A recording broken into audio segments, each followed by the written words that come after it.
इसका question number 5 जो है वो एक बच्चे को समझ में नहीं आया था, तो इसे फिर से समझा देता हूँ। क्या बोला गया है कि ए बी सी 3 पार्टनर दे रखे हैं, है ना, और इनका शेयरिंग रेशो कितना दे रखा है 3:2:1, और इन्होंने क्या करा है कि डी नए पार्टनर को एडमिट करा है, और ये जो डी है ना, इसे 10% का प्रॉफिट मिलेगा, इस पर इसे यहाँ पर एडमिट करा है। अब आपको सबका क्या निकालना है, नया रेशो यहाँ पर निकालना है। तो यहाँ पर हम कैलकुलेशन करते हैं। देखिए यहाँ पर मेरे पास रफ में है क्वेश्चन नंबर 5, यहाँ पर सॉल्यूशन में आपको बताता हूँ।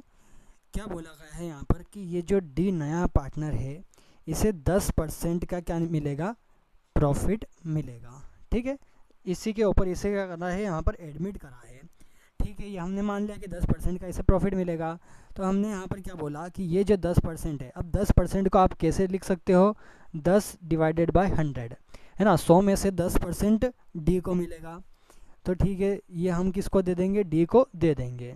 अब 10% का तो इसे मिल गया, है ना। अब 10% का जब इसे मिल रहा है 100 में से, तो बचा हुआ कितना है, 90% बचा हुआ है।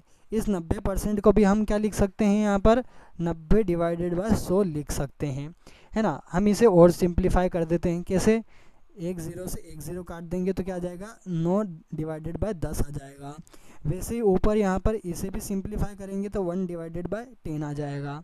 आ रहा है आपको समझ में। अब मैंने इसके सॉल्यूशन में आपको क्या बताया था कि जब 10% का डी ले रहा है, यानी कि 1/10 डी ले रहा है, तो बचा हुआ क्या करते हैं, 1 ये मैंने आपको बताया था, तो 9/10 आया था, है ना। इस 9/10 को आप ऐसे भी समझ सकते हो कि 10% जब डी को मिल रहा है तो 90% बचे हुए पार्टनर को मिलेगा। तो 90 को हम क्या लिख सकते हैं, 90% को 90/100, एक ज़ीरो से एक ज़ीरो काटा, 9/10, सिंपली आपका यही वाला आंसर आ गया, है ना। ये बस थोड़ी सी ट्रिक रहती है जो आपको समझना पड़ती है, बाकी सॉल्यूशन तो सब आसान रहता है।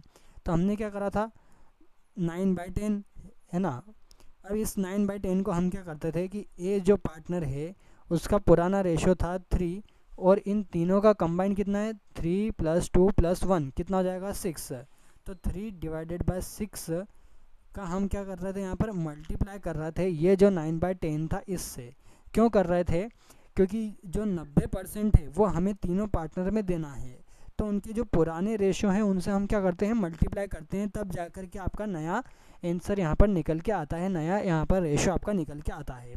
तो 9 × 3 करेंगे तो 27, / 6 × 10 करेंगे तो 60। ऐसे भी